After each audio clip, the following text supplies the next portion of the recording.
A bishop well known for his consistent and uncompromising stance on many matters spiritual and temporal is Dr. Cornelius Lucey, Bishop of Cork and Ross.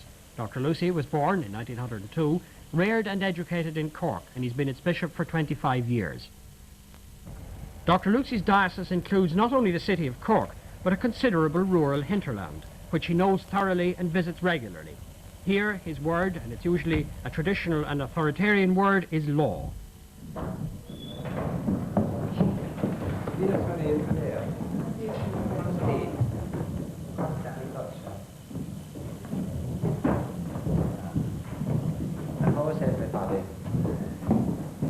In the name of the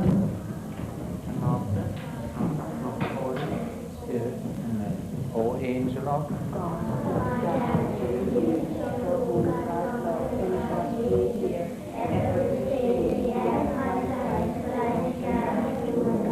That's good.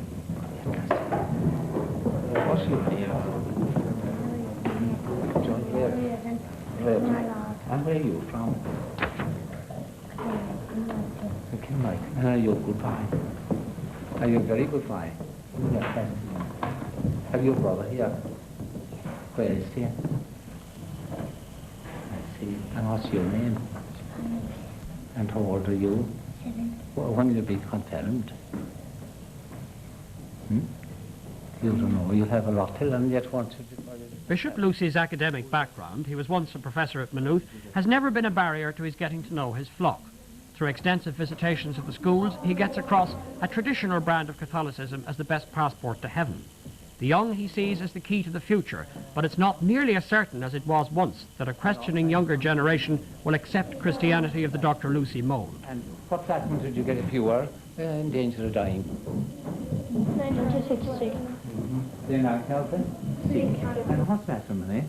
Sacrament which means again as a new Christian family and hence to love each other truly and bring up their children to the name of the love of God. And the Holy Spirit comes specially to you when?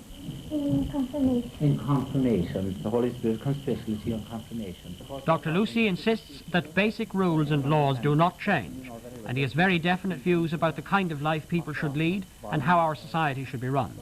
His ideal for Ireland would favour the wholesome, measured rural life of fixed values and relationships, the disappearance of which he regrets.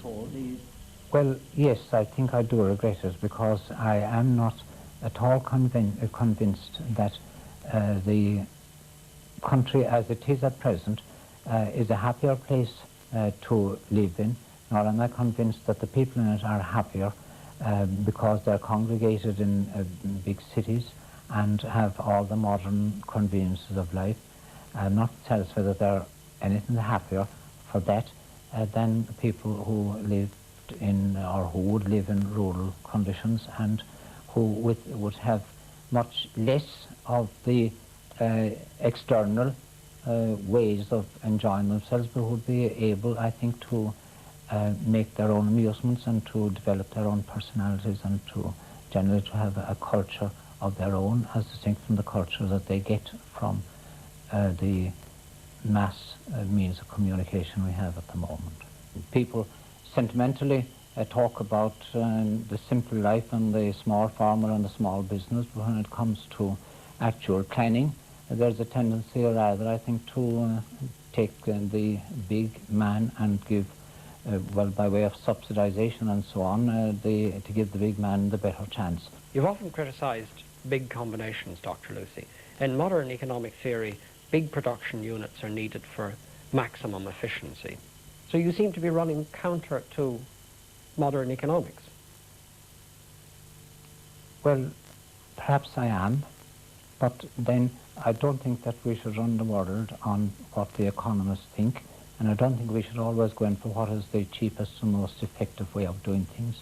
That would rule out, for instance, any thought of what one might call the social advantages, or the political advantages, or the spiritual advantages of doing other than what the economists would regard as the most effective and the best way of doing things. So I wouldn't be all that much worried by being at cross purposes with an economist who simply thought in terms of economy and nothing else. At one stage, Dr. Lucey, you even criticised machinery taking over from men in agriculture. Isn't that old-fashioned, Luddite? Well, yes, it's old-fashioned. I suppose if the work was elsewhere in the country for the people who are dispossessed by machinery.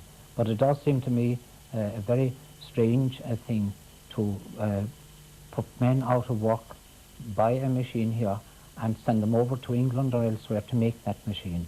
In other words, it's not machinery as such that I ever spoke against. I spoke against the use of imported machinery to displace people who are working here and then have them go abroad to the places where the machines are made and try to get work there.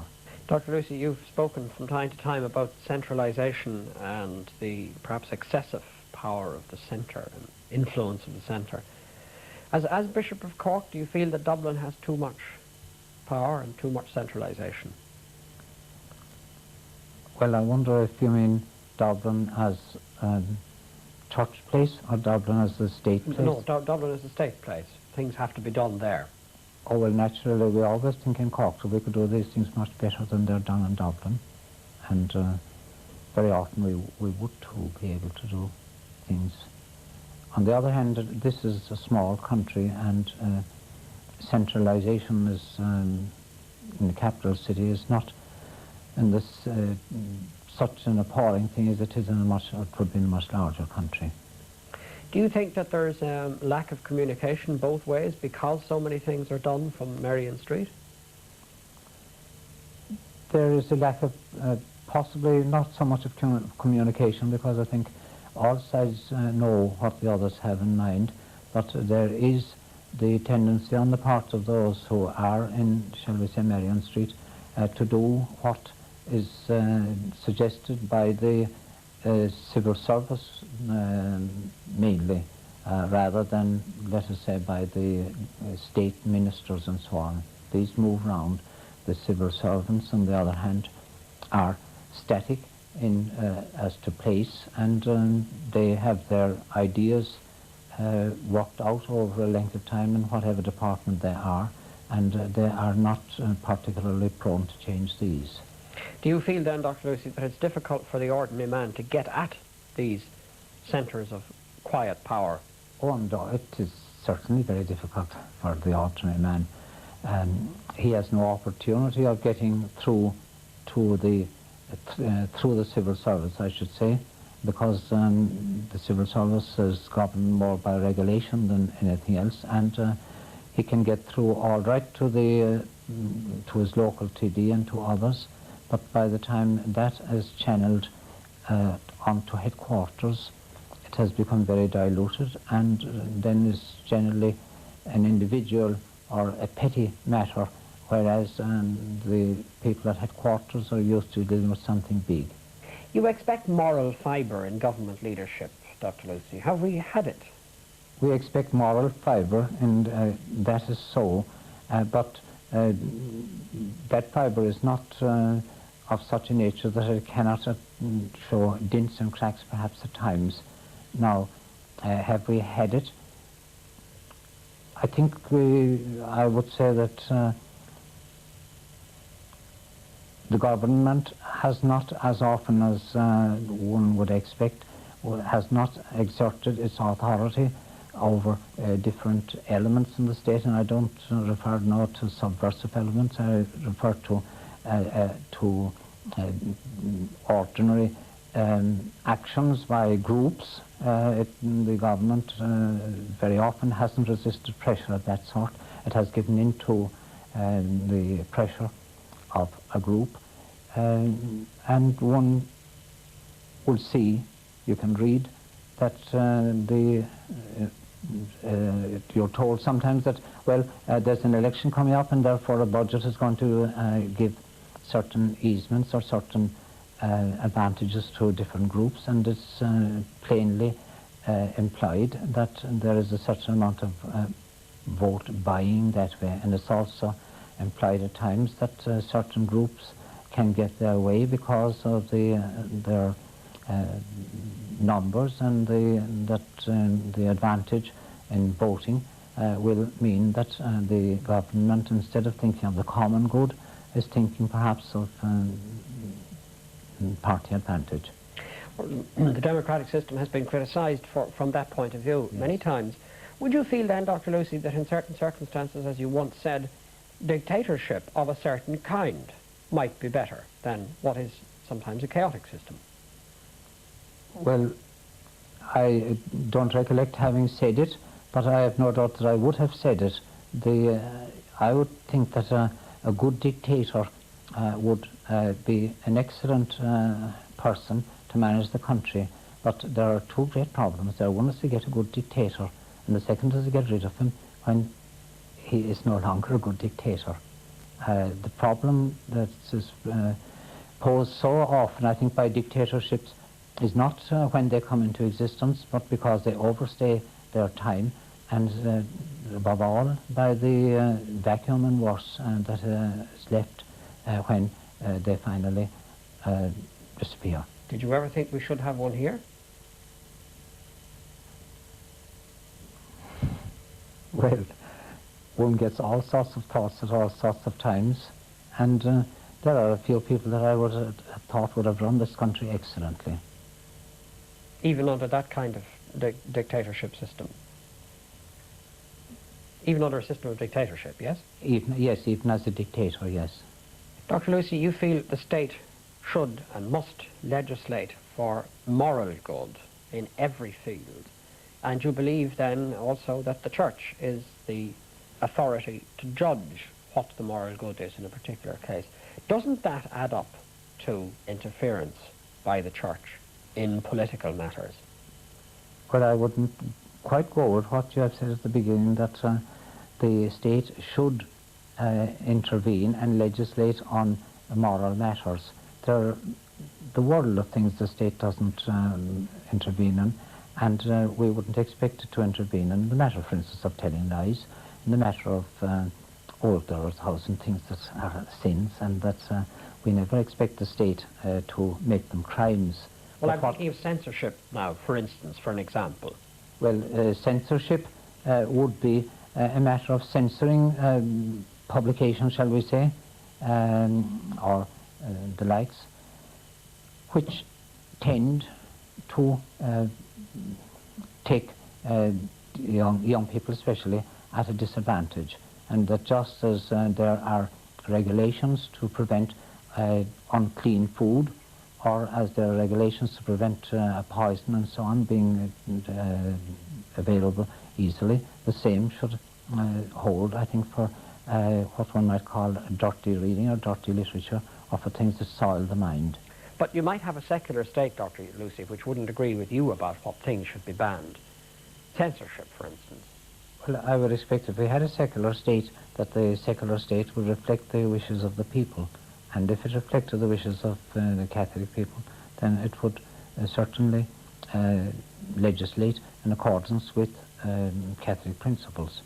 But if we had a secular state which insisted on being secular without regard to the wishes of the people, then we certainly wouldn't have legislation on what one might call a general moral Catholic religious principles. For instance, what was your own personal attitude to the contraceptive bill? Did you feel you had to say something about it? Very definitely, yes, simply because if in this country where contraceptives have been banned, the state now licenses their use, people generally will take it that that is quite all right, and that if it weren't all right, the church, the bishops, would have said that it wasn't all right. Now the bishops perhaps might keep on saying, well, it's wrong for you to use them, but why then introduce the license to use them if the majority of the people, and the vast majority in this country, are expected not to use them? Well, what would you do, though, in a particular instance? I couldn't do a thing in the world, because I would just ask the people, I would tell them what the moral law is, and I would ask them, if it were a matter of introducing the legislation, I would ask them to bring home to their representatives that this law should not be introduced here. And if it were then introduced, I would ask the people not to avail of the facilities that are being provided. Do you think the hierarchy as a whole or individually should make direct representation to ministers or government on these matters? Well, there is no reason why the hierarchy shouldn't, because every organisation in the country, every group of any standing at all, are free to approach the state, and generally they are asked to approach the state. And there's no reason that I think why an organisation like the Catholic Church shouldn't do that. In relation to Article 44 of the Constitution, which recognised the special position of the Catholic Church as the church of the majority of the people, did you in this diocese encourage people to vote against the deletion of that article at the time we had a referendum on it? My recollection is that I didn't say anything directly on that in public, but I certainly would have liked the people not to vote for the deletion of 44, and I think that it has some influence. But I certainly didn't either organise a campaign or write a letter or make any general statement. Well, it shows just how powerful you are that the highest vote against its deletion was in Cork. Well, it's not my power, you see. You attribute to me, let us say, or to the Catholic Church, something which I think has to be attributed to the ordinary people. After all the people around here are Catholics, and they have their principles, and if a matter is put clearly before them, I think they're good enough to see the implications of it and to stand up and be counted, so to speak, for what they know is right, for what belongs to part of the faith and the traditions of the people who went before them. This isn't, you see, that wouldn't be introducing, that would be going back on something which existed already, and therefore one, I think, would simply have to bring to the people's notice what was happening, and they themselves would see that they were going back on on teaching and on practice, which is held from really from the beginning of time. You've also said the state shouldn't allow propaganda for unbelief. How can you justify that in a democratic state? Well, it's the easiest thing in the world in a democratic state, because in a democratic state like this, where majority principles would hold, then nobody who, if 3 or 4 or 10 or 6 or 10 or even 10,000 people wanted to propagate unbelief, they would have no democratic right to use the organs of communication for that, surely. But it's when you, in a democracy you allow what not what an individual or a group of individuals will allow, especially if they're interfering with other people. Now, if 9 or 10,000 people want to propagate unbelief between themselves and worship or or use lack of worship, then on their own, they certainly should be free to do it without restriction of law. But they should try and interfere with the rest of the people. I think that would be quite undemocratic. But all they're trying to do, my lord, is to influence other people to their own point of view, something which you indeed arrogate to yourself as the Catholic Church, indeed as the Bishop of Cork in your mission. Well, my mission is not a democratic one, really. If I stand for anything, I stand for a religion that comes from above and not from below.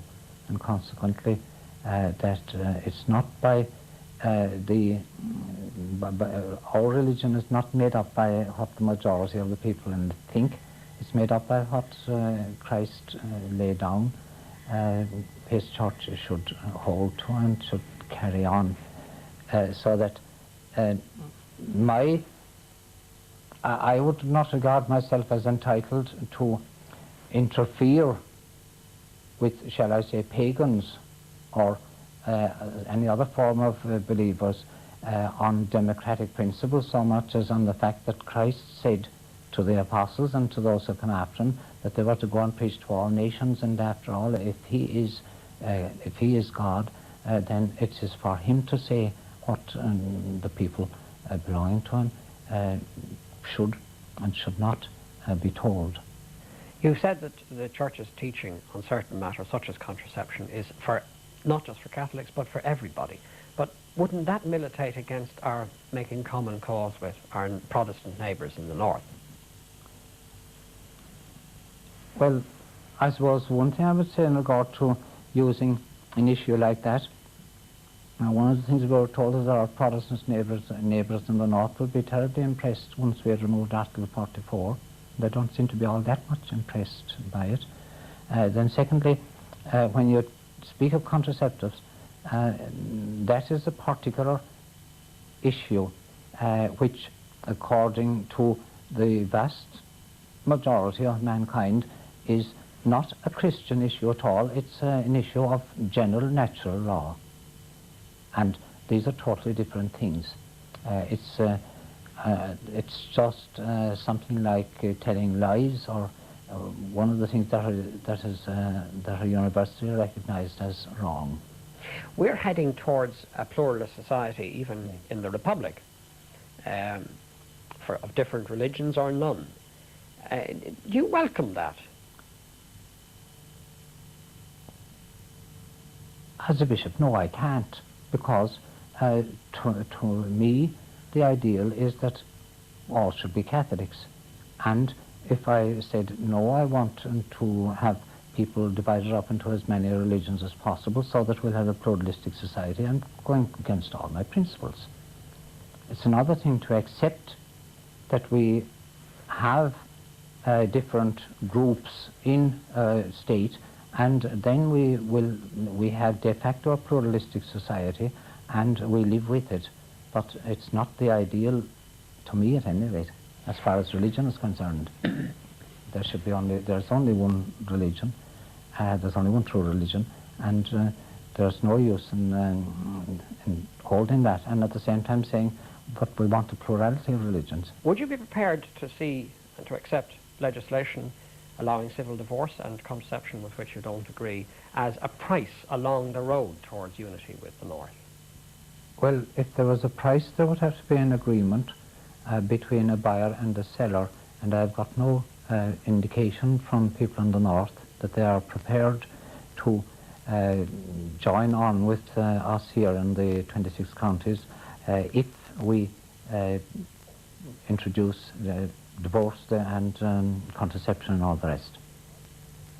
And if there was unity, would you be prepared to accept legislation allowing these things? Oh, definitely yes, because if there were unity, then the whole country would be a pluralistic state, and being a pluralistic state, it would have to allow for the different groups in it. It would have to allow then what they regarded as part of their civil liberties, so that in united Ireland, I would not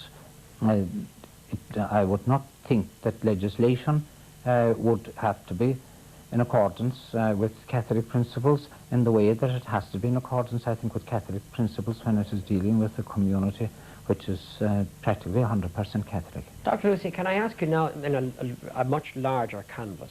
Over the years, more recently, people have become more sophisticated. I use that word in inverted commas, and leaders have become more sophisticated.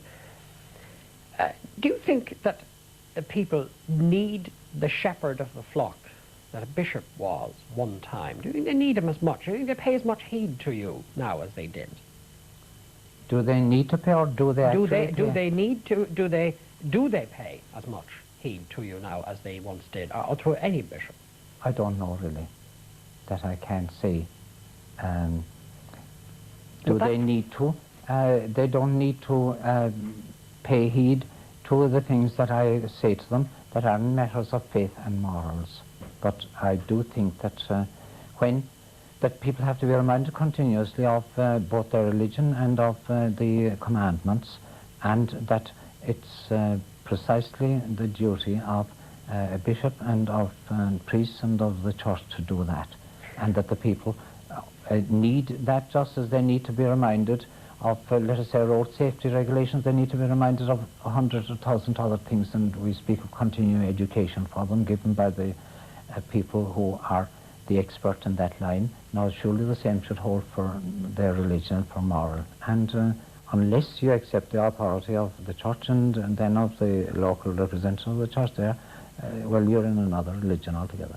So on that you stand? On that I stand. Dr. Lucey, thank you very much. Thank you.